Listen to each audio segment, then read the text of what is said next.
১৯৮৬ সালের আর্জেন্টিনা বনাম ইংল্যান্ডের কোয়ার্টার ফাইনাল ম্যাচটি শুধু ফুটবল ইতিহাসে সেরা ম্যাচ নয়, এটি ছিল একটি রক্তাক্ত যুদ্ধের প্রতিশোধ এবং এক জাদুকরের অমর হয়ে ওঠার গল্প।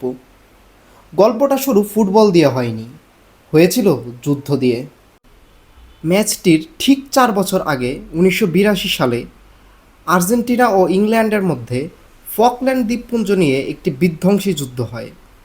মাত্র ৭৪ দিনের সেই যুদ্ধে আর্জেন্টিনা প্রায় ৬৫০ জন এবং ব্রিটেনের প্রায় ২৫৮ জন সৈনিক মারা যান।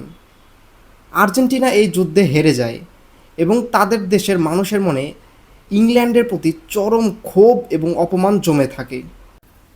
তাই ১৯৮৬ সালের ২২শে জুন যখন মেক্সিকোর অ্যাজটেকা স্টেডিয়ামে এ দুটি দল মুখোমুখি হলো, তখন সেটা আর কেবলমাত্র ফুটবল ম্যাচই ছিল না। আর্জেন্টিনার খেলোয়াড়দের কাছে এটা ছিল দেশের সম্মান বাঁচানোর এবং ফকল্যান্ডে মারা যাওয়া ভাইদের প্রতি প্রতিশোধ নেওয়ার লড়াই। খেলার প্রথমার্ধ ০-০ গোলে শেষ হয়, কিন্তু দ্বিতীয় অর্ধে ফুটবল দুনিয়া এমন কিছু দেখল যা আগে কখনোই ঘটেনি। দিয়াগো আর্মান্দো ম্যারাডোনা মাত্র ৪ মিনিটের ব্যবধানে ফুটবল ইতিহাসের সবচেয়ে বিতর্কিত এবং সবচেয়ে সুন্দর দুটি গোল করেন।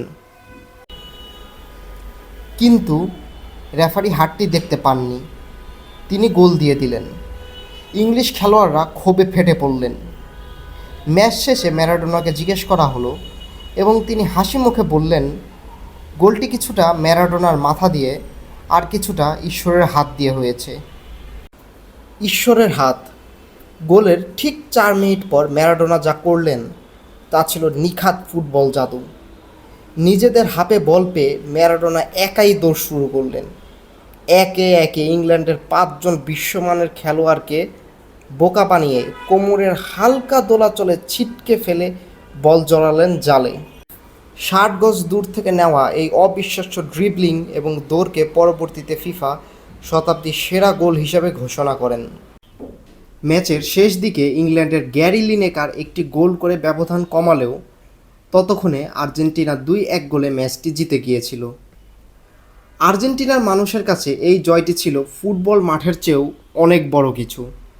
ম্যারাডোনা তার আত্মজীবনীতে লিখেছেন, যদিও আমরা ম্যাচ শুরুর আগে বলেছিলাম এই খেলার সাথে ফকল্যান্ড যুদ্ধের কোনো সম্পর্ক নেই, কিন্তু আমরা মনে মনে জানতাম সেখানে আমাদের অনেক আর্জেন্টাইন ভাই মারা গেছে। এই জয়টি ছিল দেশের জন্য একটি বড় উপশম।